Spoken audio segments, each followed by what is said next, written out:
Bonjour Christophe. Alors aujourd'hui, on te connaît beaucoup, autour des sujets, IA et cetera moi, j'aimerais qu'on revienne, au début et me dire déjà, qu'est-ce qui t'a amené à t'intéresser à l'IA? C'est une très bonne question parce que c'est directement la genèse de ce que je suis. Ce que, faut revenir quelques années en arrière, c'est-à-dire en 97, j'étais déjà très intéressé par l'internet à l'époque et j'ai fait partie des toutes premières personnes à utiliser l'internet et au point d'avoir été interviewé sur, une toute petite chaîne radio qui s'appelle RTL à 20h30 par Francis Zégut dans une émission qui s'appelait Zik Web. Et tout mon parcours qui a été après a été lié par rapport à l'innovation. Ce qui se passe, c'est que en 2016, quand je suis arrivé à Toulouse, j'ai rencontré ma compagne qui travaille dans une société, dans un cabinet conseil qu'elle a créé, qui est spécialisé dans l'innovation, et je travaille avec des entreprises qui travaillaient sur de l'IA depuis 2017. Donc autant dire qu'en 2022, quand l'IA est arrivée avec ChatGPT et toutes les autres IA par la suite, bah, pour moi, c'était totalement naturel et c'était complètement dans l'ADN de ce que j'étais. Après, il y a eu des influenceurs, des gens comme Ludovic Salen, qui est excellent pour vulgariser ce qu'est l'IA, qui m'a permis de monter très très très très vite en compétences. Et puis j'ai commencé à suivre toutes les innovations de l'IA en texte, en texte ou image, en texte ou vidéo, en texte ou musique, ce qui m'a permis de structurer ça dans un pas spécialement dans un cadre de recherche, mais d'abord d'arriver à comprendre ce à quoi ça servait. Et de ce à quoi ça servait, j'ai commencé à réfléchir à quoi ça pouvait me servir dans la pédagogie. Alors, faut comprendre que, pour la plupart des personnes, l'IA, c'est je pose une question et l'IA me répond. Pour moi, l'IA, c'est pas juste un outil, c'est une méthodologie, c'est une manière de faire, c'est une manière de d'assister notre travail de formateur. Si c'est juste faire de l'IA, comme je le vois souvent, faire un copier-coller sans vérifier, sans quoi que ce soit, ça sert absolument à rien. L'IA, ça doit être quelque chose qui va te permettre d'augmenter ta vision de formateur, ta vision de professionnel. Et c'est là où on va avoir des choses qui vont être beaucoup plus fines dans les réponses. Et c'est là où on arrive sur les prompts. Et c'est là où je concentre la totalité de mon travail. Plus le prompt est bien fait, plus la réponse va être structurée. Une intention mal formulée va donner un résultat totalement inutilisable, alors qu'une intention bien construite, donc le prompt bien construit, va changer complètement le résultat. Et c'est ce que je fais avec les formateurs que je forme en IA, et c'est ce que je fais aussi avec les apprenants, bien leur faire comprendre que l'IA n'est pas un outil, mais juste quelque chose qui va leur permettre d'aller plus vite, d'aller plus loin, mais ils doivent être la main qui guide l'IA. Et c'est pas l'IA qui doivent les guider, et c'est ce que je vois trop souvent aujourd'hui. Tout à fait raison. Là, on va parler de tout ce que tu as testé du coup depuis que tu as commencé, donc depuis, 2023. Hem, Qu'est-ce qui t'a le plus surpris? Alors, ce qui m'a certainement le plus surpris dans l'IA, c'est pas l'IA par elle-même. Parce qu'en réalité, l'IA, c'est ni plus ni moins que ce que l'on a déjà en termes de recherche. Tout ce qu'on fait par rapport à l'IA, c'est ce que l'on a déjà quand on faisait des recherches sur Internet avec Google ou quoi que ce soit. Là où l'IA va me déstabiliser et m'a déstabilisé au début, c'est sa capacité à être en, en proactivité. C'est-à-dire que l'IA, au fur et à mesure que tu vas l'utiliser, va apprendre de toi, va comprendre ce que tu veux. Et il y a des moments où je lui pose des questions, et l'IA sait tellement ce que je vais lui demander derrière qu'elle va jusqu'à me proposer, est-ce que tu veux que je te fasse une fiche pédagogique pour tes apprenants? Et là, quand j'ai vu ça les premières fois, j'ai été vraiment déstabilisé. Ce qui a changé mon rapport avec l'outil, c'est quand j'ai commencé à travailler sur des prompts beaucoup plus structurés. Quand j'ai commencé à passer d'une requête vague à un prompt avec un rôle, un contexte, avec une tâche, en lui demandant un format de sortie. C'est le moment où j'ai formalisé les tout premiers frameworks, donc des prompts, rôle, contexte, tâche ou en IRGCFI. Et c'est là où les résultats ont permis en fin de compte de créer, un des outils que je donne aux formateurs, le générateur de syllabus et de progression pédagogique, qui sont des choses qui sont assez contraignantes à faire tous les ans, mais qui nous permet de pouvoir avoir une base beaucoup plus solide et de pouvoir gagner du temps, en réalité. Ça permet aussi de regarder, d'avoir une vision du référentiel qui nous est donné pour pouvoir adapter aussi nos supports de cours par rapport à ça. Voilà, ça m'a bluffé de voir que je pouvais gagner du temps avec une friction assez faible en fin de compte. Et dis-moi aujourd'hui, quand tu compares ta façon de travailler, heu, qu'est-ce qui a le plus changé depuis? Auparavant, j'allais reprendre quand j'avais besoin de structurer un cours, ou de restructurer un cours, j'allais reprendre toutes mes sources, j'allais trier mes sources et j'allais reconstruire. Aujourd'hui, je vais mettre, toutes les sources dans Notebook LM puisque c'est celui que j'utilise le plus certainement pour pouvoir faire ce genre de choses. Je vais donner toutes mes sources, je vais créer, une carte mentale. Je vais lui donner les indications et à partir de là, je vais recréer le module de cours. Je vais prendre ce qui m'a donné, la partie brute de ce qu'il m'a donné, et après je vais la restructurer en module de cours. En gros, je suis passé d'un module où je mettais à peu près 30-40 heures à pouvoir créer un module de cours d'une vingtaine d'heures à 2 heures, 3 heures. Ah oui, quand même. Et en plus, en ayant un respect beaucoup plus fin du référentiel et en plus une granularité encore plus grande. Là, on va parler des formateurs. Quand tu échanges avec eux, quelles sont les réactions que tu rencontres le plus souvent? Je vais avoir 3 profils. C'est à peu près les mêmes profils qu'on trouve dans les entreprises. C'est les mêmes profils qu'on trouve dans la rue, c'est les mêmes profils que l'on trouve quand on discute d'IA. Il y a de la résistance au changement, de la résistance de temps en temps très, très forte. Il y a de l'incompréhension et il y a après 2 autres profils. Il y a le profil qui y va, mais qui y va parce qu'il s'aperçoit qu'il est obligé d'y aller, et il y a le profil qui y va mais à fond, mais sans regarder ce qu'il faut faire. En gros, je ne sais pas si je t'ai parlé d'un livre, il faudra que si, je crois que j'en avais parlé lors du café pédagogique, qui a piqué mon fromage, qui est un livre sur la résistance au changement. On a 4 personnages à l'intérieur. On a Flèche, Flair, Polochon et Baluchon. On a exactement ces 4 personnages dans les formateurs et dans la société aujourd'hui. Il y a Polochon qui refuse complètement l'IA parce que l'IA va bouffer tout le travail. Il y a il y a Baluchon qui va, dire: «Bon, OK, s'il y a pas d'autre solution, je vais y aller», mais il va traîner des pieds. Et puis il y a Flèche et Flair qui, Flèche va foncer dans le changement sans chercher à comprendre, sans chercher à trouver le chemin où il y a le moins de friction. Et puis il y a Flair qui va, regarder, qui va tester, et on va osciller entre l'anxiété, habillé de scepticisme, et on a à peu près tous les profils. Demain, les apprenants, pour pouvoir être employables, ils doivent savoir aussi utiliser l'IA. Et c'est exactement ça. Mais selon toi, qu'est-ce qui les freine encore réellement? C'est la peur du changement? C'est de pas savoir faire? C'est Je pense que, il y a un peu des 2. Il y a une peur de perte de contrôle qui va être très, très forte en réalité, parce que cette peur de perte de contrôle va faire qu'ils vont se poser la question: «À quoi je sers si l'IA est capable de faire pour moi?»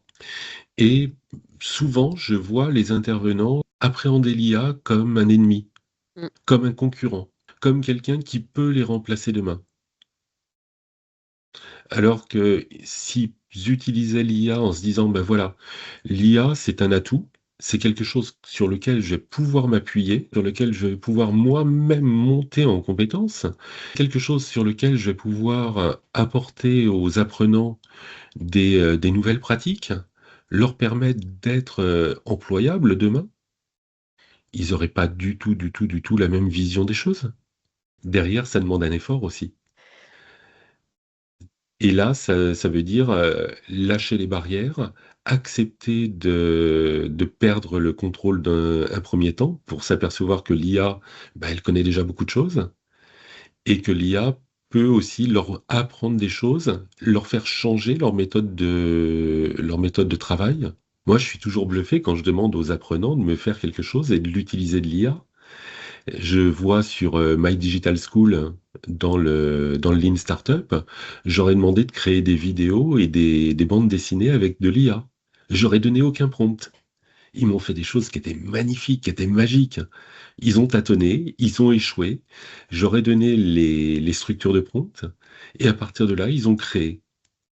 Eh ben, c'est ce qu'on cherche à faire de toute façon, c'est ce qu'on cherche à proposer et donc à les faire monter en compétences et que l'IA soit un facilitateur et non pas un remplaçant.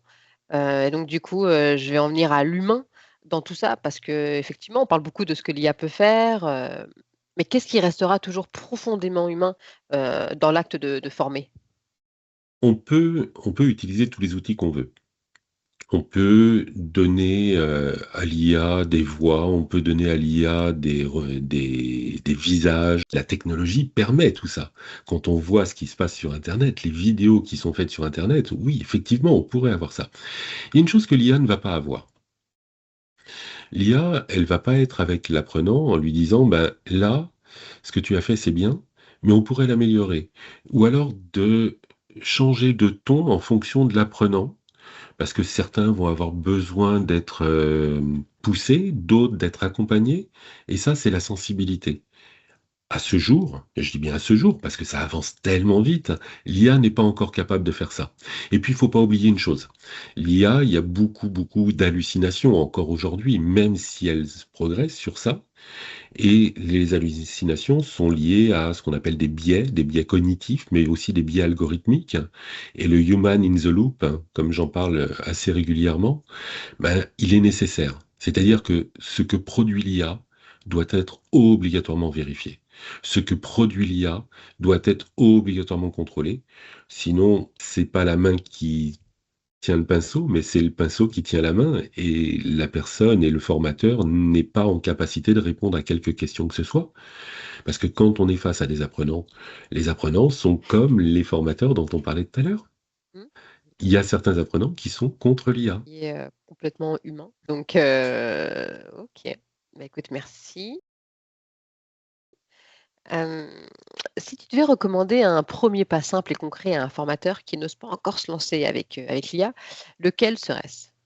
Alors, le point d'entrée pour moi, certainement le moins risqué, le plus simple, le plus abordable, serait à ce jour, au moment où on en parle, c'est Google, c'est Gemini. Pourquoi? Parce que Gemini, c'est tout un écosystème.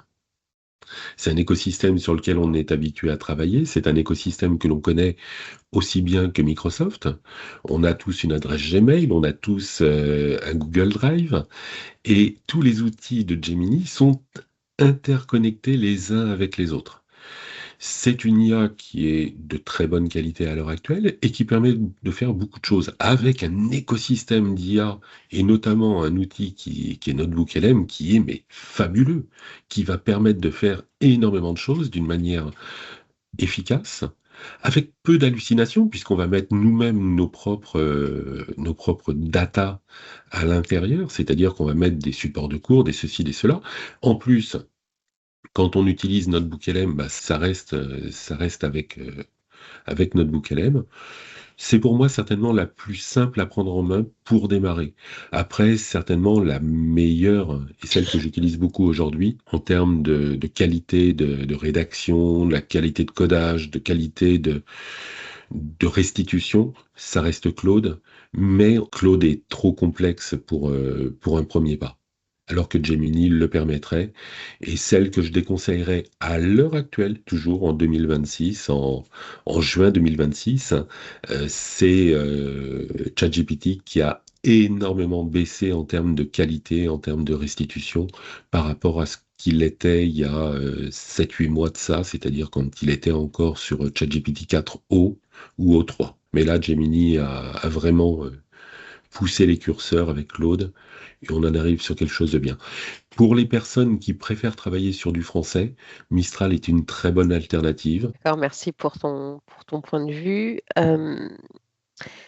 J'aimerais aussi, tu m'as cité donc Gemini, Notebook LM, et donc du coup, tu utilises beaucoup Claude. Comment tu choisis l'outil adapté, à ton besoin? Oula,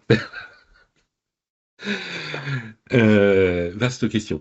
Alors, c'est pas aussi simple que ça. C'est pas exactement quel outil je vais utiliser par rapport à quel travail.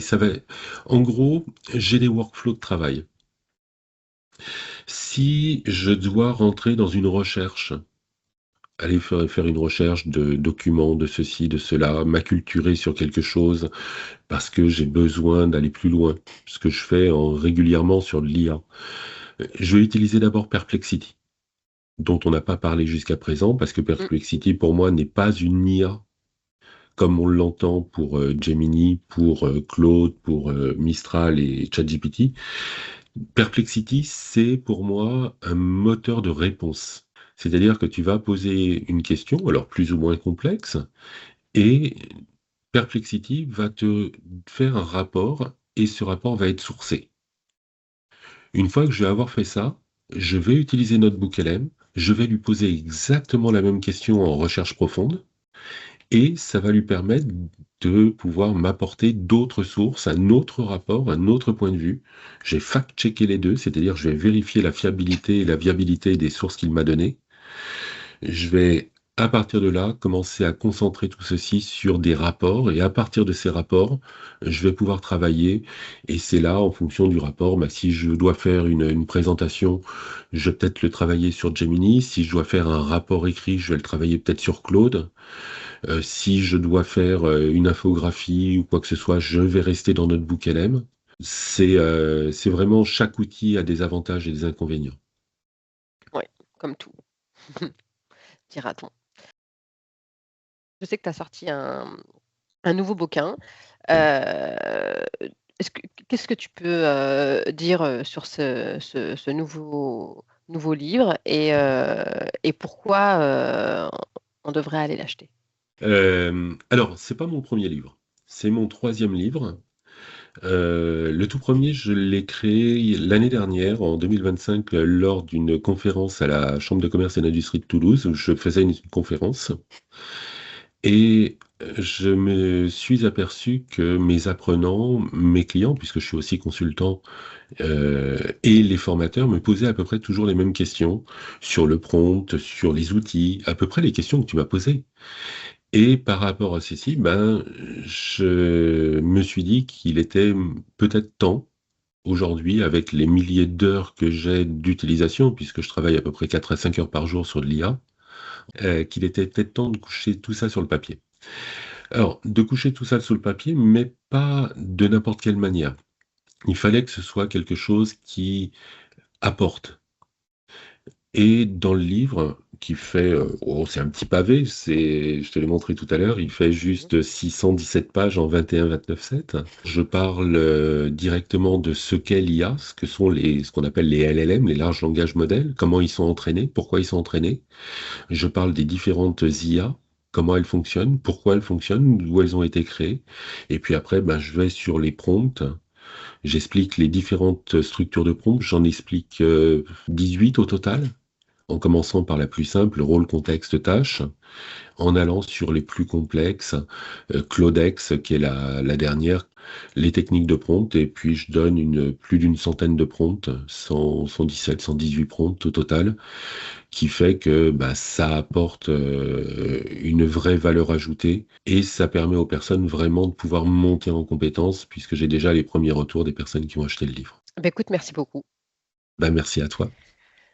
et ben, de toute façon, on se revoit, très vite, notamment, parce que je pense que tu es un très bon, pédagogue et que, tu, animes très bien nos, cafés, pédagogiques, qui sont centrés, enfin, sur certains sujets, centrés sur l'IA et dont tu maîtrises, parfaitement, les usages.